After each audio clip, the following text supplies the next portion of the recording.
there were a person who, was just a superhuman, could like read through all of that information more quickly than anybody else, what are the things that person would be able to do better than anyone else in the world, right? And that's a pretty rough approximation of what this looks like for the models. The models are better at storing information than human brains, and are not as time limited as human brains. So they can read through everything. And then what are the unique capabilities that you get from from a system that is able to have done that?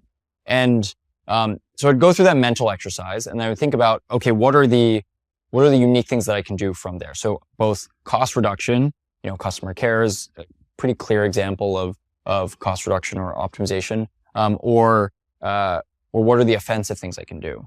And then I would just seek to build those out with knowing AI partners, ourselves, OpenAI, Anthropic, these companies that are seeing the entire ecosystem play out.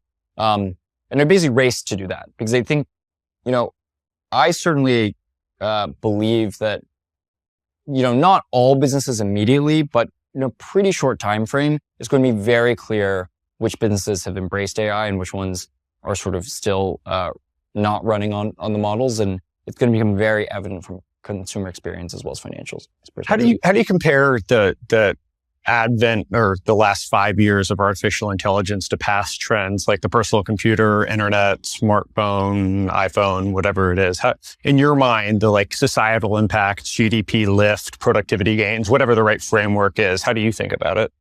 I mean, my honest take is it's going to be bigger than all of them. But you can sort of like look at it from a few different lenses. I think at minimum, AI is clearly a new consumer paradigm, and it's a new way in which people will expect to interact with technology. And so in that way, you can sort of like say it's at least another mobile, in the sense that, mobile was just this sort of like this mobile and personal computing. These were massive changes in paradigm and accessibility of a lot of the base technologies. Same thing is happening here with AI. Chatbots are very clearly an extremely popular delivery method for technology.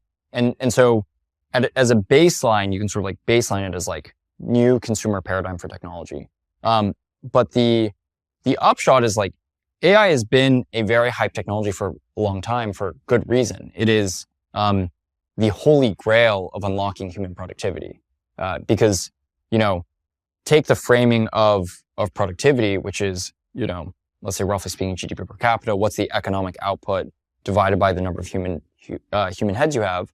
Well, all of a sudden, if you have technology, so algorithms or AI systems that can start doing pretty meaningful chunks of what would otherwise require humans and people, you have a potentially, ridiculous unlock on productivity. Another way to look at this is if you take all of US GDP, it's roughly $27 trillion of US GDP. Software and IT services is about 2 trillion of that. So everything that, you or I spend all of our time on is thinking about that $2 trillion of that $2 trillion bucket of the overall spend, which is not nothing, but it's not even 10%, right? 16 trillion of US GDP, so more than half is in services.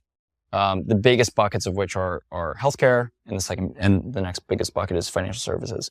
And the potential disruption of this $16 trillion of services GDP, I think is, that's the TAM, that's the potential of artificial intelligence. That's what you can potentially transform to be, 10x more productive, 10x better, for the consumer, 10x better for the, 10x economically more efficient, in every way. And that's just sort of like, you can't imagine an economic opportunity bigger than that. In many ways, I think it is the biggest economic wave until obviously the future. There's like some new technology that has like the ability to be as impactful. And the key question you would ask is, okay, so to unlock that, you just need to believe that the models will keep getting better pretty quickly.